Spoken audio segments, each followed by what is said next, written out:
Corona काळात निवडणुका लांबल्याने अंबरनाथ पालिकेवर प्रशासकीय राजवट होती. यावेळी तत्कालीन प्रशासक आणि अंबरनाथ पालिकेचे मुख्याधिकारी प्रशांत रसाळ यांच्या कार्यकाळात अनेक कामं चुकीच्या पद्धतीने करण्यात आली होती. त्यापैकीच एक म्हणजे हा खोदलेला रस्ता. अंबरनाथच्या लोकनगरी परिसरातून बारकूपाड्याकडे जाणाऱ्या रस्त्याचं काम काही दिवसांपूर्वी अंबरनाथ पालिकेच्या माध्यमातून करण्यात आलं होतं. यासाठी पालिकेने तब्बल 8 कोटी रुपये खर्च केला होता. मात्र रस्त्याचं काम निकृष्ट दर्जाचं असल्यानं तयार केलेला रस्ता पुन्हा तोडण्याची वेळ पालिकेवर आली आहे. जिल्हास्तरीय नगरोत्थान अभियानांतर्गत लोकनगरी परिसरात रस्ता तयार करण्याचं काम सनबर्ड मल्टीव्हेंचर्स प्रायव्हेट लिमिटेड या कंपनीला रस्त्याचं काम देण्यात आलं होतं. मात्र पालिकेने दिलेल्या आदेशानुसार काम न करता ठेकेदाराने आपल्या सोयीनुसार रस्त्याचं काम पूर्ण केलं. अनेक ठिकाणी रस्त्याची रुंदी कमी करून केवळ पालिकेच्या पैशांवर डल्ला मारण्याचा प्रयत्न ठेकेदारानं केलाय. काम पूर्ण झाल्यावर अवघ्या काही दिवसातच सिमेंटच्या रस्त्याला जागोजागी तडे गेले. त्यामुळे महाराष्ट्र नवनिर्माण सेनेचे अंबरनाथ शहराध्यक्ष शैलेश शिर्के यांनी या रस्त्याच्या क्वालिटीबाबत शंका उपस्थित करून रस्त्याच्या कामाची पाहणी करण्याचे पत्र अंबरनाथ पालिकेच्या मुख्याधिकाऱ्यांना आणि नगराध्यक्षांना दिलं होतं.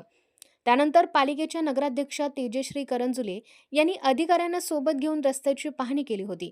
जिथं रस्त्याची क्वालिटी चांगली नाही तिथं रस्ता तोडून पुन्हा तयार करण्याच्या सूचना नगराध्यक्षांनी अधिकाऱ्यांना दिल्या होत्या. त्यामुळे तयार झालेला रस्ता पुन्हा तोडण्याची वेळ आता आली आहे. या रस्त्याच्या कामात मोठा भ्रष्टाचार झालेला असून हा रस्ता काही ठिकाणी नाही तर संपूर्ण तोडून पुन्हा तयार करावा अशी मागणी मनसेचे शहराध्यक्ष शैलेश शिर्के यांनी केली आहे. हा रस्ता जेव्हा चालू झाला तेव्हा आमच्या निदर्शनास असं आलं का रस्ता पूर्ण निकृष्ट झाला म्हणाला. म्हणजे ज्या क्वालिटीमध्ये त्यांना वर्क ऑर्डर दिली होती त्या क्वालिटीचा कुठलाही प्रकार ह्या रस्त्यामध्ये दिसत नाही. फक्त लेवलिंग केली आणि RMC आणून टाकला. त्याच्यानंतर आम्ही वारंवार पत्रव्यवहार केला, पण प्रशासक असल्यामुळे त्या पत्राची दखल घेतली गेली नव्हती. पण त्याच्यानंतर नगरपालिकेची जेव्हा बॉडी बसली तेव्हा आम्ही नगराध्यक्ष मॅडमला पत्र दिलं. नगराध्यक्ष मॅडमनी पत्र देऊन त्या पत्रावर पाहणी केली आणि त्याच्यानंतर चुकीचं असेल तर कारवाई करू म्हणून असं आश्वासन दिलं होतं. पण एवढं चुकीचं काम चालू आहे. हा रस्ता पूर्ण निकृष्ट दर्जाचा आहे. आता नगरपालिकेचे इंजिनियर बोलतात का काही का पॅच खराब आहेत, पण माझं तर असं म्हणणं आहे का हा पूर्ण रस्ता जेवढा स्टार्ट टू एंड बनवलेला आहे तेवढा पूर्ण रस्ता खराब आहे आणि तो पूर्ण तोडूनच नवीन बनवावा ही आमची मागणी आहे. अंबरनाथ पालिकेचे अधिकारी हे ठेकेदारांच्या ताटाखालचे मांजर झालेत.